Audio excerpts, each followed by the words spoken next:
Hey Sadie, how are you? Good. How are you? I am doing well. What's been up? I know that you just got back from StokerCon 2 weeks ago. Is that right? And I you had a did. really big win. Yes, thank you. I'm still recovering. It was a lot of peopling for me. And, obviously with, the ceremony on Saturday and we got to StokerCon on Thursday, there's a long time to think about, this upcoming ceremony. So I was anxious like the whole time. I feel like I didn't really get to enjoy it. I can appreciate that. I'd probably feel the same, honestly, if I had it just like hanging over Yeah. my head. But I'm really, really glad to see that your book won because that's honestly, I think that your book came out in August and I started reviewing like maybe 2 weeks after that. So your book Yeah. played a big part in what I picked up in that time period. So it's like an Oh, invaluable that means a resource. I lot. love that book so much. Thank you. Um, That means a lot. I totally wrote it for people like me and you, like s- casual reader reviewers who are looking to, kind of inform their journey of horror and kind of catch up with where horror is right now because I feel like it's moving at the speed of light. I am so overwhelmed. Like every time I check Twitter or I check Instagram, somebody's announcing something new, which is great. I love to have a Yeah. lot of options, but Yeah. it is slightly overwhelming. So, It is. It's totally overwhelming. Every Tuesday we get, another yes, 5 to 6, big mainstream releases, and then all the indie pubs have, their releases. And so it's like every week we have another several books that I want to read. I know there's literally not enough time in the day No, anymore to read all of no, what I want to read. But I no. I think it's a mostly problem to have. Yes, exactly. I mostly wanted to talk to you today about your relationship with reviewing. I'd say like in the last week or so, you started posting a lot of stuff about reader-centered content in terms of reviewing and like your reading experience. I just kind of wanted to talk about that. And I guess my jumping off point would be to start at the beginning with your relationship with reading and how it all started, all those kind of good things, and we can kind of work our way up to where you are now with your reviewing and how you look at it and all that kind of stuff. Yeah, for sure. I opened a Goodreads account in 2012, I think. And it was basically just my mom and I like recommending books to each other. Like I would just be like, Mom, like you could see some of my older reviews are like, Mom, this one's totally up your alley, blah, blah, blah. And I just didn't realize that anybody was really watching it. And nobody was. But then as I started having this like Bookstagram account that I started, I think in like 2016, maybe, I started realizing that people were kind of paying attention more when I was talking about books. And it was more just like friend to friend sort of recommendations. There wasn't any professional reviewing going on at that time. But then slowly over the course of a couple of years, I had two platforms reach out to me, Cemetery Dance and also Scream, magazine in the UK, reached out through Bookstagram. They were, following me there and asked if I wanted to review horror for them. And it's interesting because both of them are male editors, and they were like, "We just need more women talking about horror. So if you would be interested." So I did that for many years. And then just from there, it's just been like this trajectory of sort of just being open to the idea of more things, but not really seeking it out because I'm busy with nightworms. I have, a family, so I wasn't really looking to do this book. But my editor, Alexandra, was following me just the same as like, Cemetery Dance and Scream, and just approached me and was like, "Would you be interested in writing this book? I think you could do it. I believe in you." And at first I was like, "No, that sounds crazy. Like I don't really want to do that. I'm not a writer necessarily." And then she was like, "No, you really need to do this. Like please, like just think about it." And I did, and I wrote it. And my approach has drastically changed in how I used to review for Scream and Cemetery Dance to now. Like I feel like I'm way more reader focused than author focused. Yeah, If that I makes could, sense. yeah, I could say even like within the last year. of me following you on social media, I've noticed a little bit of a difference in how you approach your reading, which is really kind of cool to see because, I've only been doing this like probably for a year, like coming up on a year. And like the way that Mm. I approach everything has changed so much. So I can't imagine, going all the way back to 2016 whenever you first started and all the trends and everything that's kind of come and gone with all of that. And to kind of touch on what you said, I can't imagine what it was like to be one of the first, like I don't know if it was like the first, but a strong female voice, like you said, in a male-centered arena like that. Yeah. Like, what did that feel like?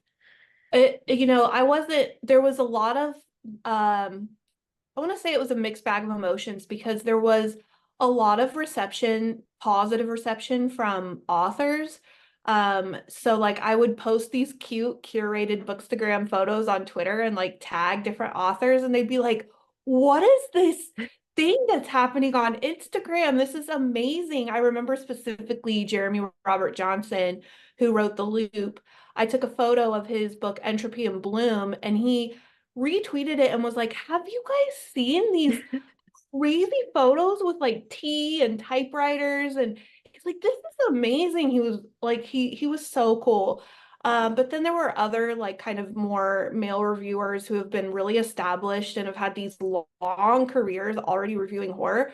And some of them were really welcoming, and some of them were like, "I don't think you know what you're talking about." Like I would say, like there was one book in particular where I was like, "I hate this scene where there's this couple who are like licking each other's armpits." Like I remember that was a specific thing in this book. I was like, "It's not sexual, it's really weird." And he was just like, "I don't think you belong in horror." Like he was super rude to me. And I realized like, oh, it's not all authors and platforms treat all reviewers and readers the same. Sometimes we're attacked for our views. That's when I first learned that. So, Yeah, I can imagine that there would have been some instances of that. And I mean, I like to your point about that something like that in a story. That's something that I also probably wouldn't really enjoy either. I'm somebody who like if it's not giving toward the plot or characterization, I'm like, "Ooh, I don't know what we're doing here. Like it's got to be for a reason. If we're just licking some armpits, I yeah, don't know." I mean, it's just a preference. Like, I mean, I really think people need to separate professional critical reviews that show up in like the New York Times and major publications and what casual readers are saying on Goodreads. Like there's a huge Yes. difference. At the time, I was a casual reader on Right. Goodreads. I wasn't published at the time. So me just talking to friends and various people, other readers on Goodreads, like authors need to just really keep their nose out of that space. Like it's kind of like not minding their business getting involved in those reviews, I feel like. No, that makes sense. And I actually was talking to somebody the other day about like there's almost like a little bit of a difference between like your Instagram quick like little reviews that you can I call them like they're my mini reviews. If I don't Yeah. feel like it's a genre I'm super comfortable, like it really happens with thrillers. Like I've read my fair share of thrillers, but they're not what I read every day. And so I'm not gonna do this like really long critique of a thriller because I just don't feel like I'm comfortable exploring that. It's not what I know, it's not what I'm comfortable with. To whereas horror now, like I've been at this for a year, I feel like I know what works and what doesn't work and those kinds of things. So I Yeah. will spend a little bit more time with that. So like those smaller reviews that are for Instagram, I'll just like knock out what worked for me, what didn't work for me. This is what I think, people will enjoy in relation to this title, as compared to my essay long reviews that I Right. do for my horror novels, But no, I totally agree that the space kind of also dictates what can be said about the review and things like that sometimes. Yeah, and I am really mindful of like who's reading and who's the audience for these reviews as well. Like, I used to really gear a lot of the reviews toward readers and authors because I know how beneficial they can be for an author to have somebody talking about their book other than themselves. Like, they have to generate a lot of their own content and a lot of their own publicity. So I think when any time like somebody tags them in a positive review, it's another talking point for them from someone other than themselves or their publisher. So they're really quick to latch on and retweet and reshare. But then over time, I just realized like, especially on my book tour, I enjoy talking to librarians and readers and, that crowd more than like gearing it toward a general audience, including authors. So I'm a little less sensitive to the authors at this point. I can appreciate that. And I still like whenever like for instance, I just last night I finished I was a teenage slasher by Stephen Graham Jones. Yeah. And that like rocked my socks off and I just want to scream to Yeah. the rooftops about that book like with him. But like also in my review, like I want to discuss like where this will fit in to people who I know who are reading books that are similar to his or his other books, like what to expect. So I feel like Yeah. I'm in the space where I'm still like balancing that line of like having a great appreciation for like what the author is doing like on a technical level and writing about that, and then also like really trying to bring in what reader preferences are, reader attitudes, like where things are at now within the community, if that makes sense. Oh, yeah. No, totally. I think at first, and this is sort of how my relationship with Stephen King like developed on Twitter, but I think at first it was just so mind-blowing to be able to tell my favorite authors that I'm reading how much their work means to me. It was so addicting and so fulfilling to just tag them and be like, wow, this book moved me in a variety of ways and like thank you so much. And then they would respond back, oh, thank you for reading that. And you're just like, oh, my favorite author just I can acknowledged very my much presence. relate. Right? I mean, it's Yes. so incredible to be able to tell your heroes how much their work means to you. And then, after the newness sort of wore off of that feeling and that vibe and understanding that I can't really always be honest if I know that people are watching, Yeah, certain that people are makes sense. watching. I guess I've just sort of gotten to the point where it's like, okay, I feel like everyone knows how I feel about them, and I can kind of gravitate more towards reader-centered content and reviews. That makes a lot of sense to me. And so to Yeah. kind of go off from there, was there, so obviously you're reading right now. You're working on another book, correct? And I don't want to say too much if you're not allowed to talk too much about it, but I know that it probably Yeah. influences what you're reading right now, correct? Yes. So the book is centered on a women in horror. So it's full of recommendations that are compiled in curated reading lists, which is just something that I'm really passionate about, is just connecting those dots for readers who are like, I want to read a book that I just finished that it's like this book but different. I just saw a meme like that was like, I want this but different. And it's sort of geared towards that reader mind frame where we Yes. just kind of want to rabbit hole down something that's interesting to us at the time. So it's curated that way. And obviously I've read very few books by men in the last, like, I guess it's been about a year and a half now where I've just read strictly women and just kind of sprinkled in some male authors. Yeah. Right. So I have like a TBR like this big of like all dudes. Yeah, so I feel like those curated lists that you mentioned, you kind of did that with the 101 horror books to read before you murdered. Especially it was helpful for me because I really enjoyed like you had like a true crime or like a investigative kind of section, and I like Yeah. went and like added all of those to my TBR as soon as I got that because like I knew that that was what I was going to be interested in. So I think it's really helpful Yeah. to have those like curated topics and lists to have an idea of like, yeah, while you might enjoy this, here's six others to try just in case maybe this one thing didn't work for you on this one. Um, but whenever you're not working on a book that is, kind of centralized to this theme, what would you say dictates your reading? Like, what are you looking for in books that you enjoy? And I mean, it's going to be hard to talk about this without talking about the influence of what you've been reading, Yeah. because you may have Yeah. learned, more, hey, I definitely enjoy this kind of stuff, not so much this. So I guess I'm just asking in general, what are you looking for whenever you pick up a book these days? Yeah, in general. So I mean, yes, you're right. I am definitely like women writing horror has been really eye-opening for me lately. Just because I've learned so much about, how women process our worldview through horror. But in general, I think that I gravitate towards certain tropes, and certain things, like certain topics or subjects in books that are almost like seasonal. I think I am like a seasonal reader. I can relate to I'm just that. embracing it. You know, it's like I entered my Gothic era in the fall, winter of last year, and now I want to repeat that every year. Like I want to read Mhm. Gothics for the fall and winter. I can't even tell you like what an exciting time it was to get my tea and have it be raining and have a candle and be reading these like spooky estate driven horror books where like the house is also a character. Like, oh, Yes.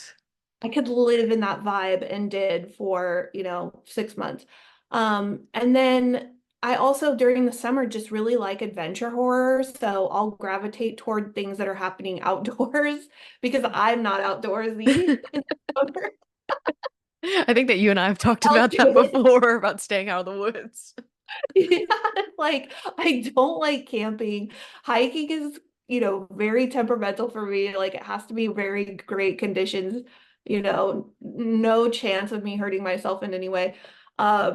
And then yeah, like all the holidays, it's so fun to read, holiday themed horror during the holidays. So I think I'm very seasonal.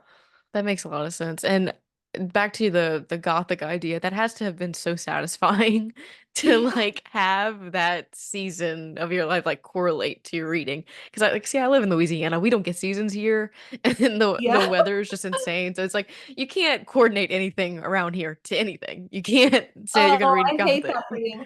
I know. It's like 1 minute it's like 90 degrees outside, and then the next it's like we had like freezing temperatures this year, which never happens, but tangent aside, no, that makes a lot of sense for seasonal reading. And I think, I know that I like to read Halloween centered themes around Halloween. Yes, And I'm really interested. I really love that Brian McCauley has done the Candy Cane Kills book. And now there's yes, going to be a sequel because that's great for Christmas. And it pairs well, I think, like with Nosferatu. I still haven't read that one yet, but that's what I'm planning to read for this Christmas. So I think yeah. kind of planning your TBR around seasons, it's really fun. Like I have a lot of fun doing that. It is. It's so fun. And that's really what this next book is really about, is it's geared more toward people who build their reading schedule accordingly. And if they don't, or they're just kind of lost as to what to read, this will help people organize their library in such a way that would feel really fun. There's so many people on Bookstagram, and we take it for granted that everybody, kind of is riffing off these same vibes. But there are readers out there who are not part of Bookstagram, who maybe just need a challenge. And when they see something like, oh, I can put together this whole list and like kind of stick to this stack of books for this time frame or this theme or this topic or whatever. And it just kind of yeah, makes readings so much more fun and engaging and even nostalgic a little bit because I think Yeah. like when I did the reading challenges through my library when I was a kid, it's kind of like that, but for adults, you know? Yeah, and like what I really like, I think one of the best things I've gotten out of Bookstagram, and I was really hesitant at first to do this because I'm a little more shy and reserved, but after a while, like once I'm comfortable, I'm willing to socialize. Is the read-alongs that I've found. And I've made so many good friends through Yeah, read-alongs because there's nothing like, and the way that we kind of structure them is we'll pick a book or we'll pick an author and we'll pick like a book for the month. And then we'll pick parts of the book to hit by a deadline of like the middle of the month, like be midway through the book. And that way there's like a talking point at that time. And yeah, it's so nice to have that sense of community, even though, I mean, it's what social media is for, but everybody's so spaced out these days. It's so nice to have that central focus. And I think that, your books, whenever you are able to categorize and list and all those things, work a long way towards building that same sense of like community even though we're not necessarily all physically together, if that makes any sense. yeah, no, it completely makes sense to me because having that conversation with people who are not like you and are from different walks of life and different experiences and worldviews and having them share how they processed through a horror book and how it impacted them and their different opinions. It can really help unlock certain parts of the book that maybe didn't make sense to you or you couldn't relate to.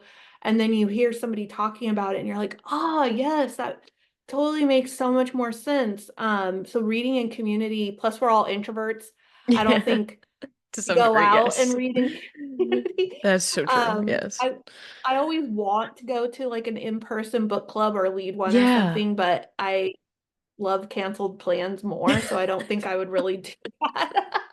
Yeah, I think that one of my local bookshops does a like a silent reading club where I think once Yeah, a month you just show up, you socialize, like they have it planned out for 30 minutes. It's only like 30 minutes of socialization, then everybody quiets down and reads for like an hour and a half. that's And then great. I kind of want to That's try and go great. do that, but I don't know. I'm still kind of nervous about it. Well, But I can see people being like, I don't really understand the point of a silent reading group. yeah. Like, why don't you read at home? But I think that the genius behind it is when you're in another space, this true for writing too. When you're in another space instead of your home, you're less distracted because you will turn your phone off out of respect for everyone who is around you. So your phone isn't a distraction.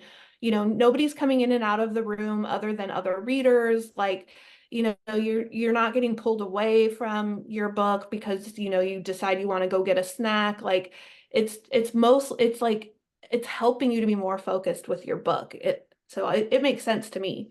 Yeah, and like the idea of like going with the purpose in mind to go read. So it's like I'm somebody who doesn't like to like waste time. So I'm like I can't waste time if I'm not reading. If that makes any Yeah, sense. yeah, Uh but exactly. yeah. No, so that might be something that I'm gonna have to try out soon. No, I might see how that goes. But back kind Yeah. of again to the women in horror. I've kind of had my mind opened up a little bit more to reading more women in horror. And I didn't even realize I think really how I don't want to say opposed because that's a strong word. I was to it, but I remember I had started reading kind of like people call them like the weird women books. You know, it's like books like Night Bitch and stuff like Yeah. Mother Thing. And I remember I read Mother Thing by Annalise Hogarth, and I was like, I just don't know how to feel about this. And Yeah. like it took me a while to sit with it for a while, but then like like about a month or two ago, I read Night Bitch by Rachel Yoder, and I I love loved it. it. I loved it, Yeah. loved it, loved it. And I don't think that that was a book that had I read like a year ago, I would have processed it the same way. And I don't know what it Yeah. is that's changed in my mind about approaching these books, but I'm very appreciative of whatever that change is because I'm getting so much more out of reading these kind of books. And I don't know if I'm getting older. I don't know if I'm experiencing more of these things as I'm getting older, but I don't know if you've had a similar relationship with approaching different, not even among like men and women, but just like different ideas and tropes that at one minute they work and then the next they do or they don't, like that kind of ever-changing Yeah. attitude towards different ideas. Well, if you think about it just from my own perspective, I grew up reading from a certain sort of voice. It was a lot of like white heterosexual men writing the books that I was reading, apart from like Anne Rice or Agatha Christie, um, who are also white. But you know, we grow accustomed to a certain type of narrative, and we're seeing horror and the worldview through a male gaze. So when females are described and you know their relationship to the world and all this stuff, it's coming from the perspective of a man who is writing as a woman. So when you start reading more women's voices telling their own horror stories, that narrative with the female gaze, your brain starts training itself to go back to what is true for you. Like, you know, Right. you and I, women who are reading through a narrative that makes a lot more sense in our experience, in our situation in the world, with our worldview. And it just takes time to grow, to get like accustomed to seeing that because it wasn't available to me when I was younger. I just wasn't reading that much. And it just, the publishing world has sort of woken up to the fact that I think the largest audience of readers is women. We buy the Oh most yeah. books, we read the most books. Like it makes sense to just have more availability of women telling their own horror stories. Yeah, that definitely makes sense. And I mean, I could probably say the same is true of my reading experience as a younger child. I'm trying to remember like what, like I didn't even pick up Harry Potter until I was in high school. So it wasn't even that. I mean, I read like, the typical Percy Jackson kind of adventure, coming of age, Hunger Games, and like Hunger Games was something that really did stick out to me, and that was a powerful woman Right. written by a woman, and that I think that that Right. was something that stuck out to me. But in terms of horror, I think it in a way it almost felt I think it was almost a little too jarring for me. It was like almost a little too true to begin with, and then now that I've settled into it, I'm like, okay, no, these intense feelings that are kind of worked through in horror fiction by women, there's a lot of substance to that, and Yes. Yes. A lot of like conversation happening around like how society like views us and views our yes, position. Like I'm so thankful I didn't read The Yellow Wallpaper in high school. Like it just wasn't assigned to me because reading it as an adult woman, like I was like screaming the whole time I was reading. I was like, "Oh my God, where has this book been all my life?" Because this story is inside of every other story I've read that's so by true. a woman. Like it's just in there talking about our hysteria and like Yes. men not believing us and all this stuff. I was just like, I'm so thankful I read it later in life.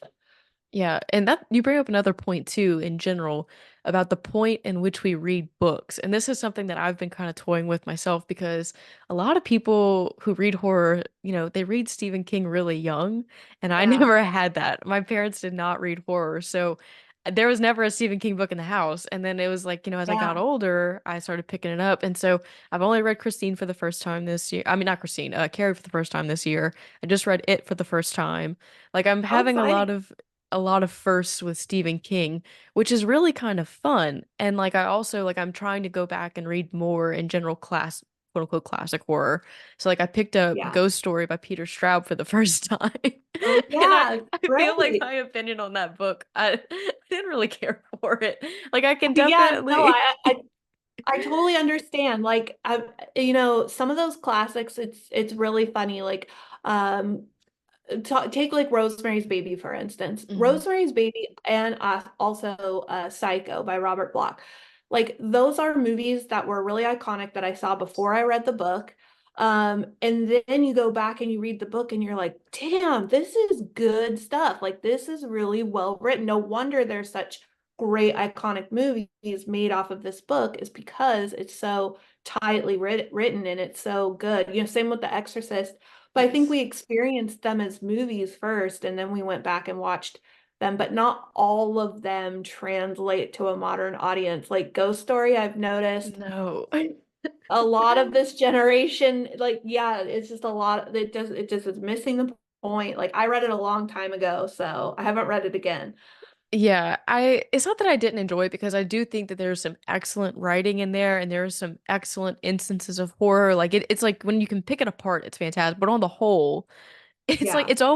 it almost reads as satire to me because it's like just a bunch of crotchety old men who are complaining and being haunted for the things that Yeah. they did Yeah. themselves. Like I just don't You're like, come on, you did this to Yes. yourself. Yeah. Right. And I mean, I'm all about an unlikable, main character. I think that they're really compelling. Like you don't necessarily have to morally align with your main character. But Or it yeah, just got to a point with that novel and I was like, can they stop already? Like, can they just get to the bottom of this and stop complaining about this weird thing that's going I on? love it. But at any rate, I love that's my slight it. tangent about Ghost Story. But No, I love it. um I mean, not everything's going to resonate for all time and be timeless for no. all time.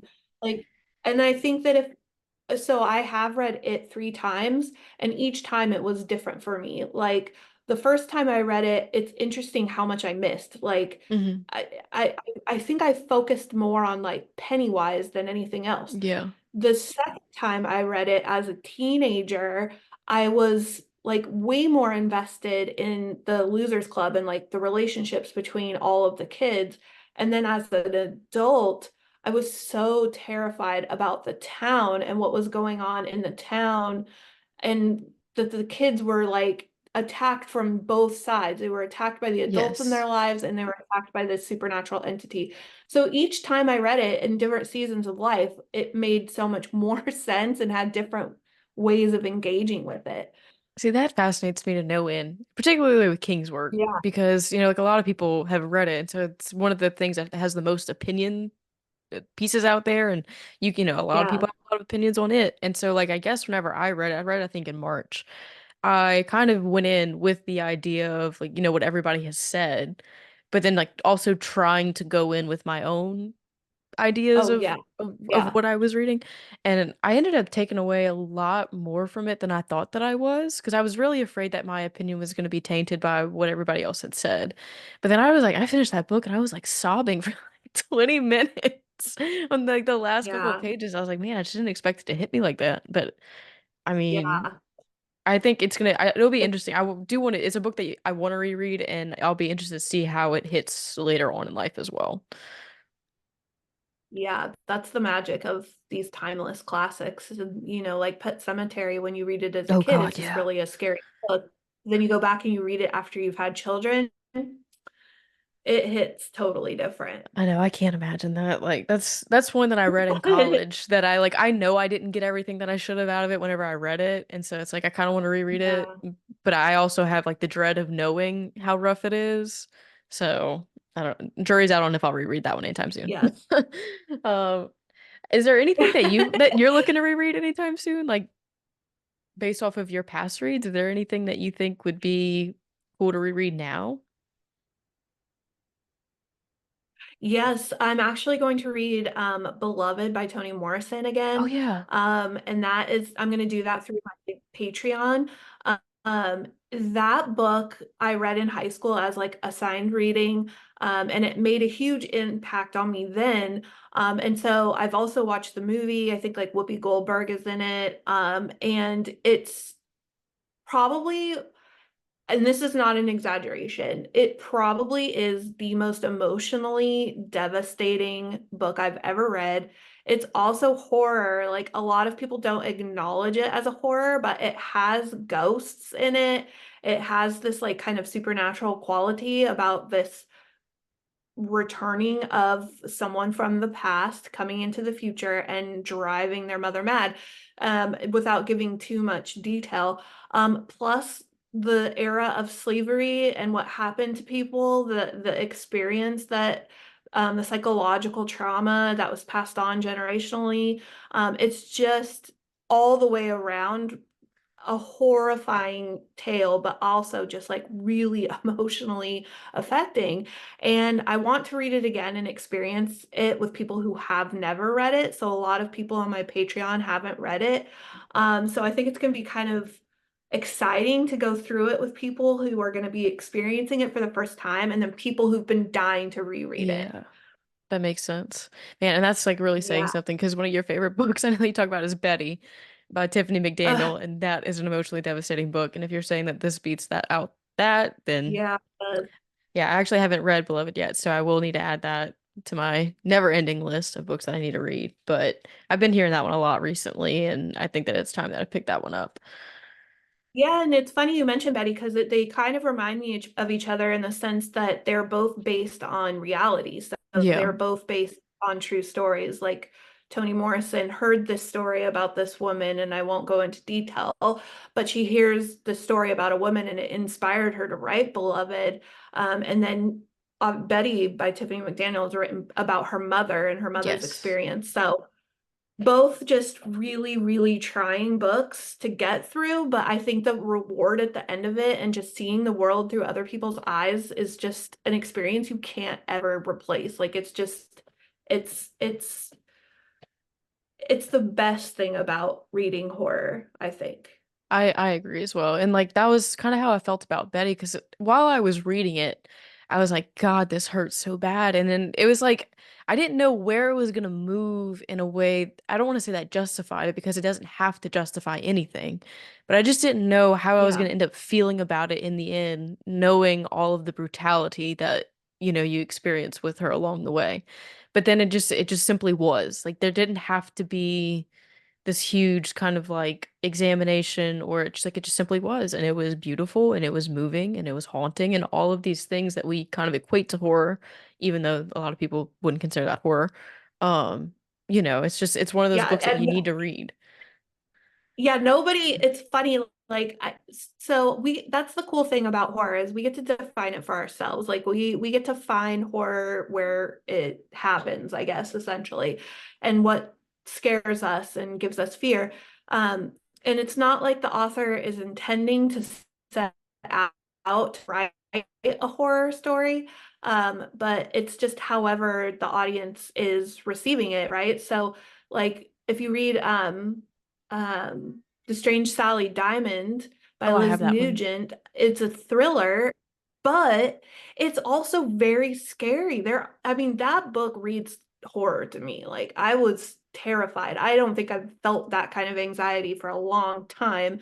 So it's just kind of like it crosses over a lot. There's a lot of adjacent horror titles out there. Yeah. No, and I think I was talking to somebody who also said that Strange Salad Diamond was very unnerving, like more than they expected it to be. And I have like an unpopular argument that The Secret History by Donna Tartt is actually a horror novel. It's that Yeah, it the comes up whole all the time. idea the whole idea of them not having any recollection of what happened on like whatever night, and then it was like they Yeah, she kind of like freeze frame memory snapshot walks your way through what they remember. And I'm like, that's the stuff of yeah, nightmares. I'm like, that's from Yellow Jackets. Like yeah, that's literally what we're building horror on now. So it's you can't convince me otherwise that that's not somewhat of a horror story. But I do think that people's definition of horror, yeah. and I kind of hate like sometimes the gatekeeping that goes on with that. Like I think that Me too. everybody's personal experience, things are going to affect more people than not. Like it all depends. It's so subjective. And I mean, that's why I really like reading because whenever you do find people who see the world the same way as you do, you typically are reading the same things and you're agreeing on the same things. But then it's also really nice to kind of open up your eyes and see somebody else who is saying that something is terrifying and you don't realize why, but then you do. Like that's just one of the coolest things to Yeah, me. no, I mean that's the great part about it. Yeah. I Um, I totally agree with you 100%. yeah. So I'm gonna kind of bring we've kind of been on a tangent about what we're reading, what we look at when we're reading, and all these different things, but I kind of want to bring the conversation back to something that I've kind of experienced lately, and I know a couple of other people who have too. Whenever we're reading as much as we are, whether it's because we're reviewing, because we want to read, because we're being told that we need to read for some reason or another, and we experience burnout, what is like the best way, the best approach that you have found to handle that, assuming that you have experienced burnout in reading? Yeah, so I know that people do go through burnout and reading slumps. I, however, have never experienced a burnout or a reading slump.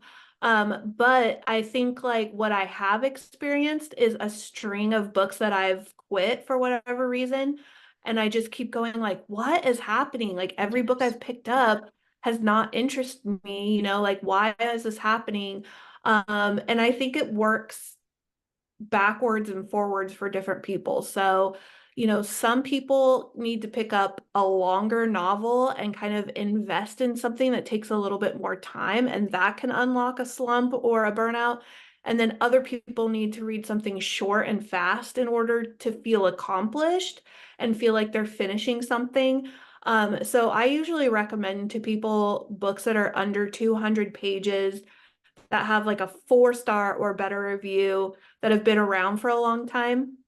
Something like Come Closer by Sarah Grant Oh yeah. is almost a sure hit. It's Mm-hmm. short That's and so everybody creepy, loves it. man. So yeah, so just pick something that everybody loves. It's got like universal appeal and it's short and you can get through it. Or the vice versa to be true is something that's long that gets universal love and it's not polarizing.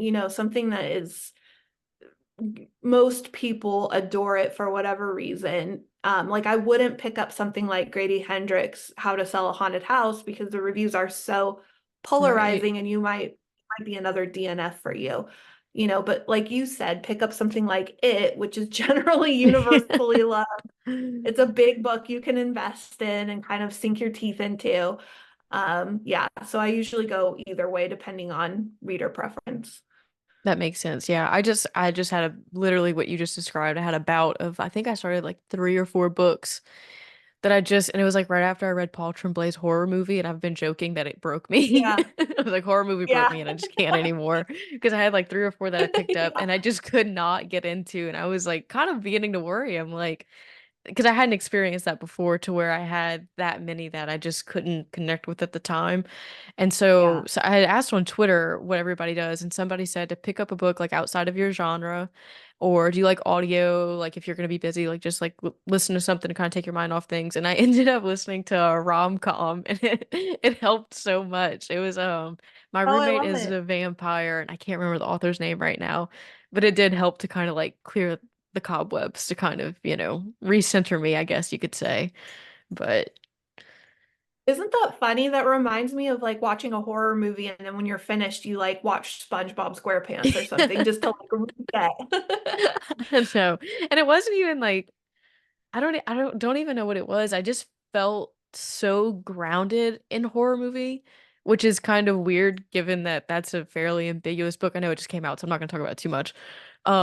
But God, that book just like sunk its teeth into me and did not let go. And then it like continued to not let go once I was done with it. I love that. I usually so those are that's like that fine line between like a hangover and a slump, right? Like Yes. the hangover is really hard to shake because you just can't stop thinking about that particular book, you know. So Betty is one of those. Hmm. Her other book on the Savage Side was the same thing where it was like so emotionally taxing. It was hard to find something that I could get into because I felt like my emotions were just kind of out of 10 already. And so I had to, same with you, read something else. Like I read an audio and listened to just kind of like a popcorn thriller, Yeah. and that helped me. Yeah. Well, that's always good advice. Asking kind of like whenever you read right now, do you sit down like with a pen and a notebook and annotate, or do you just kind of like do like a reflection whenever you're done? Because it used to be that I was taking notes like every couple pages that I was like really, really trying to get the most out of every line. And then like lately I've kind of backed off of that and tried to just get the overall feel for things, if that makes sense. Yeah, it's not funny how we go through things. I was like super into book journaling in the beginning of this year, just writing everything down, printing out little stickers of the book covers and making this whole like journal. I'm really excited about that. And then I kind of fell off of that and went back to Goodreads updates. So Goodreads updates is where I do like notes and highlights. If I'm reading a Yeah. Kindle version of something, I'll do a lot of that and like comment on like specific quotes and different sections. And then I'm constantly updating because I feel like there are readers who are, you know, sort of on the fence about reading a book. Hmm. And if you're talking openly and honestly in real time about your experience with a book, people will pay attention and it will help them decide if this book is for them or not. So that's what I've been doing. And then I can go back and look over everything. It's like recording it for me Yeah. and it helps write my review later, especially Yeah. using quotes. 'Cause I like to drop a quote into my reviews. Yeah. So using Goodreads for that is so helpful. Yeah, that's a good point. And I'm really bad about updating as I read on Goodreads, and I think that that's something that I want to try and be better about for those reasons that you just mentioned that are very beneficial to Yeah. other people. Because like I just keep like a notes app in my phone right now. Like normally I had a notebook and then I just kind of we've been on the go a lot, so I've just been using my phone recently. But there are Yeah. certain things that I do wish that I was updating a little bit more frequently on Goodreads, and especially when it comes to quotes. But I'm always nervous about quotes, and I guess it kind of comes with the whenever you have an advanced reader copy, everything's still kind of up for editing, and so it's like I don't want to pull something that's going to change.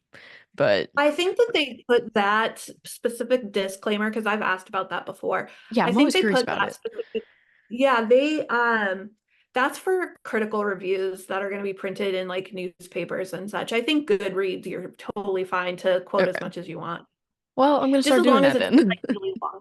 Yeah, Yeah. yeah, yeah. Because let me tell you, when I just read CJ Lee's American Rapture, oh my God, I had so many quotes from that book. Oh, it was so It, good. Oh, I haven't read it yet, but that's been the response from most people. I think I mean, I think that it's a book that you're really, really gonna enjoy, and I'm not sure if you have plans on reading it like anytime soon, especially with your reading schedule that you have for what you're working on now. but if you do get to it, I just that it just like took me out. Like I read American Rapture and horror movie back to back, and that's like what I'm saying took me out and put me in a reading slump. Is like my mind was just blown after those two. Yeah, I want to read it so bad. You're not the first person to tell me, and I love books that deal with I have religious trauma, so reading books about religious trauma is like my jam. I love Oh, that. so do I. And so let me tell you, buckle up because it is like a full-on confrontation of religious trauma and it is so good. It's so validating and oh, I could go on and on and on about it. But um anyway, that aside. So, yeah, that makes total sense about how you kind of work your Goodreads and you keep your notes up and things like that. And I guess, kind of starting to wrap up this conversation, what's something that you wish that you could see more of in either like the Bookstagram community, reviewers in general, like what's your hope for like where we're moving as this community who does read horror a lot and reviews and shares content. I hate that word content, but shares content about books. So I love the fact that we're gearing more toward sharing our personal, real, honest opinions about how a book worked or didn't work for us, and being very specific about what worked and didn't work for us, but also being sensitive to the fact that there are people who also love that book or will love that book. And so, like, it's not our job to dissuade anyone from picking it up, but just sort of like honoring the fact that every book has an audience and not everything is universally loved. So, I wish we could do away with like, this is an unpopular opinion, but I didn't like this, or I'm really gonna get canceled when I share my real review for this. Like, I wish that we could sort of abolish those kinds of like that language surrounding books and just be like, really open to the idea of subjectivity and knowing that even a book that is as universally loved as, there are people who aren't going to like it. And if you feel really aggressive about what they said, like just scroll past it. Like, I Yeah. just don't think there's any reason to like, get in someone's comments and just be an asshole. And I also, for the same reason, don't think that there's any reason to be especially rude to a book's audience. So if you've read something and it didn't agree with you, I can't stand it when people say, I don't understand the appeal of this book. It was so terrible. It's like, why? Like, there is an audience out there that loves it. Like, just be sensitive to that. Like, you don't have to completely bag or shit on a book that people enjoyed. I don't understand that. Yeah, I have to agree with you on that. I don't think I can't think of a book that I'm like, "Oh my God, that was 100% awful all the way through." Like there has always Yeah. been something about a book that I can still find something to appreciate about it or to enjoy about it, even if on the whole that wasn't the majority of it. And so I think whenever you Yeah. kind of do like that big generalization, that feels like very reductive and harmful whenever it comes to reviewing. Like it's not, I don't know. It feels very reductive and it's kind of hard because in a way reviewing to me has like this link to marketing whether we like Yeah. it or not. And so whenever you speak in generalizations like from a business standpoint, you're like taking away from the complete art of it all and it drives me crazy. So, Yeah. Yeah. And it's just like, if there's a book I'm thinking of specifically that I did not enjoy and I thought it was like very poorly written, very poorly written. Um, and I can talk about its strengths to the people that I think it would appeal to. So I could say, hey, if you're a fan of X, Y, Z, this book would be for you because I can see those qualities in that book. Like, here's this audience, here's the yeah. audience that I believe that book would be for. It wasn't for me, it wasn't my cup of tea, and here's the reasons why. But I also think like I can see who would love it. I mean, and what Yeah. what can't you say that about? Like, pretend you hate pizza. You could say, I can see why people Yeah. love pizza. It has all these things going for it. Me personally, here's all the reasons it doesn't work, like Yeah. that. Yeah, and then like there's obviously no hard and fast rules to reviewing. Like everybody approaches reviewing in their own way and there's you can't say Right. no, don't do that or yes, do this. But I do think in order to I don't want to say successful because again, that's kind of a strong word, but to get the most out of reviewing, you have to have like a level of emotional intelligence and empathy to be able to place yourself in the spot of somebody who's not you. And that's to me like that's what I enjoy. Is like, even if I'm reading things that are not my favorite, it's kind of like a scavenger hunt to see like, okay, well, this didn't work for me, so what does that say about that and who would that work for? Um, because I mean, Yeah, everybody's got their own things that they bring to the table. So, exactly. And why would you want to insult people who are possibly following you on Instagram? Like if yes. you completely throw a book under the bus, it could be someone's favorite beloved book, and they're just gonna smash that unfollow button. And you could, there's a potential for you to be like, I don't care that they unfollow me, like let the door hit you on the way out. And that's fine if that's your vibe. I don't That's fine, and Yeah. we can choose to mute or block or unfollow people based on that kind of criteria. But I just think for the most part, I think it's good to just be sensitive to the fact that, you know, there's a lot of subjectivity out there. Yeah, no, I agree. I think that that's how you kind of create an inclusive and or a somewhat more inclusive environment whenever you're not speaking in absolutes. But there are times that it's definitely hard whenever there's a book that just speaks to you in the wrong way and you need to voice it. Yeah. So Yep. I definitely see both sides of it, but I do agree with you with kind of having this overarching empathetic approach to how you review a book. So yeah, I think that I agree with you with what I see, what I hope to keep seeing in the community and what everybody kind of keeps moving towards. Um, I really like I didn't never really like gave much thought to it until I started following you about like how reductive the 5-star system is. Like I Right. never once gave that a thought. And then once you said it, I was like, that makes total sense to me. And then that shaped Yeah. my reviewing from here on out. So, like, even whenever I write my reviews for the website that I write for, we do it on a scale of like 1 to 10. And I have such a hard time picking a Yeah. number to assign to that because it's just like, it feels kind of arbitrary and like it kind of just depends on the day on how that book hit me.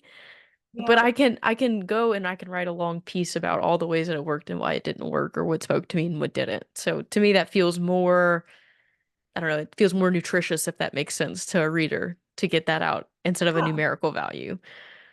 And I will say, like, props to people who do write really scathing one-star reviews because there's some of my favorite reviews to read. Like, even if I loved the book that they're talking about, they are so funny. I mean, it sucks to be an author reading a review like that, but God, it's so funny to read Oh somebody's no. like one-star reviews.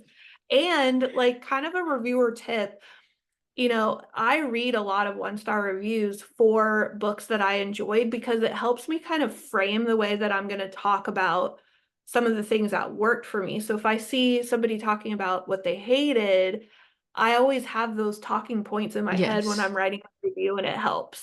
So, Yeah, I do typically like take a look at Goodreads to like get the vibe on like what's up with this one. But for the most yeah. part, like whenever a book hits me very personally, I'll just like knock out a review like that and then kind of take the temperature after. But no, I think 1-star reviews are hilarious, and some of them have like pointed me to the book that I want to read because I'm like, Yeah, oh, me too. I love that. like that would work for me, even though it didn't work for you.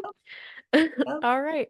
So thank you so much for your time, Sadie. Is there anything else that you wanted to talk about today or bring up or mention about either how you read your books, what you're reading, what you're writing, anything like that? I mean, no, just like a general, like, I love the fact that reading is so wholesome, and I love that Instagram in general is like a pretty positive place. I love that it's not centered on like drama like some of the other like water cooler apps. I enjoy the community that we're building there and the recommendations, like just yeah, keep doing your thing. And then also like, DNF those books if it's not working for you. I still see people being like, I can't believe I finished this book. I hated it. It's like, let it go, let it go.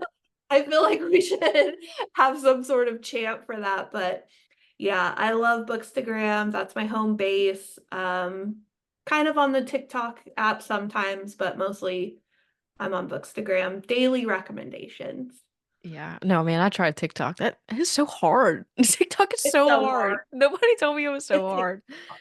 Yeah. And then I've also been struggling with the DNF this year, and it's just like a reality of whenever I've requested so many arcs that I have and I have them, like they're not all gonna work. That's just like the rule of odds. Yeah. Like that's how it's gonna go. So I've had to make peace with DNFing, and I do think that we should have a chant for whenever you embrace the Let DNF. it go. Let it go.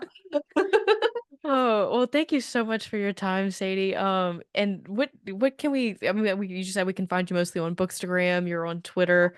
I mean, I'm sorry, TikTok. And then, you're working on your book right now. Is there a release date for that yet, or No, I mean it's fall 2025. So we're being generous about not having a yeah. lock-in date.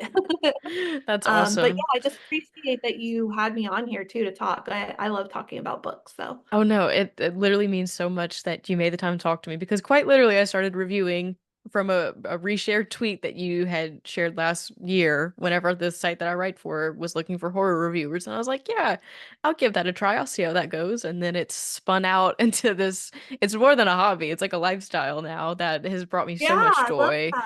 that. So thank you so much for your time, and I am so excited to see what the next book is like, and just to see where our reviews keep taking us in the books that come out, and all of the community things that we get to share in and on Bookstagram and things like that. So thank you so much again, Sadie. Yeah, thanks again.